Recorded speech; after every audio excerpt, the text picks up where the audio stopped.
Yang pertama yaitu pengertian al-ihtisan. Al-ihtisan secara etimologi adalah menganggap baik sesuatu. Kata ini diambil dari kata hasan atau baik, artinya adalah sesuatu yang menjadi kecondongan dan kesenangan yang berupa imajinasi dan makna.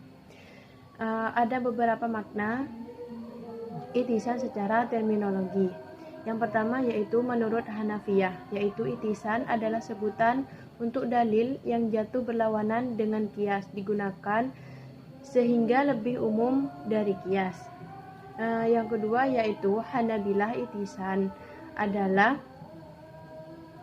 tindakan meninggalkan suatu hukum kepada hukum lainnya, disebabkan karena adanya suatu dalil syara' yang mengharuskan untuk meninggalkannya.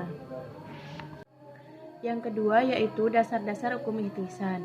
Dasar-dasar hukum ihtisan sendiri di sini mengambil dari dalil Al-Quran dan Sunnah. Yang ketiga yaitu macam-macam ihtisan. Macam-macam ihtisan sendiri di sini menjadi 3 bagian.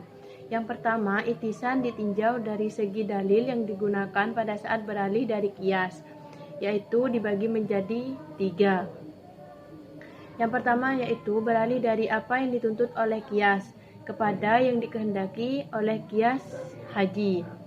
Yang kedua yaitu beralih dari apa yang dituntut oleh nas yang umum kepada hukumnya yang bersifat khusus.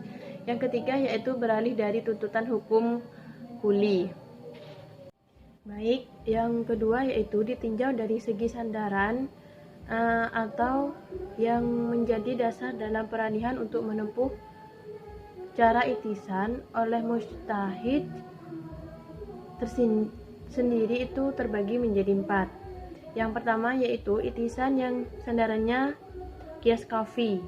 Yang kedua yaitu ihtisan yang sandarannya adalah nas. Dan yang ketiga, ihtisan yang sandarannya adalah uruf atau adat. Yang keempat, ihtisan yang sandarannya adalah darurat. Baik, saya lanjutkan untuk macam-macam ihtisan yang ketiga, yaitu menurut Syatibi ihtisan itu sendiri dibagi menjadi 3 bagian. Yang pertama, meninggalkan dalil yang biasa digunakan untuk beramal dengan urf atau kebiasaan. Yang kedua, meninggalkan dalil yang biasa digunakan dan selanjutnya beramal dengan cara lain karena didorong oleh pertimbangan kemaslahatan manusia. Yang ketiga yaitu meninggalkan dalil yang biasanya dilakukan untuk menghindari kesulitan dan memberikan kemudahan kepada umat.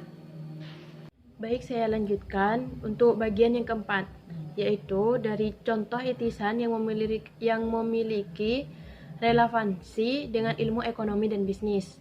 Yang pertama yaitu contoh ihtisan beralih dari apa yang dituntut oleh qiyas atau qiyas dahir.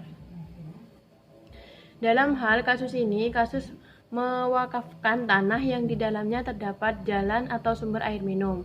Apakah dengan semata mewakafkan tanah sudah meliputi jalan dan sumber air minum itu atau tidak? Dan yang kedua yaitu contoh ihtisan yang sandarannya adalah nas. Dalam masalah jual beli salam atau pesanan atau inden, pada saat berlangsung transaksi jual beli, barang yang diperjualbelikan itu belum ada.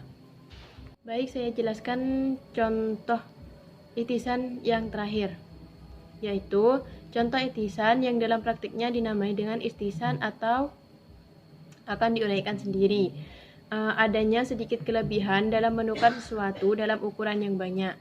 Tindakan ini dibenarkan meskipun menurut ketentuan yang berlaku kalau menukar itu harus tepat atau pas sesuai standar takaran yang berlaku.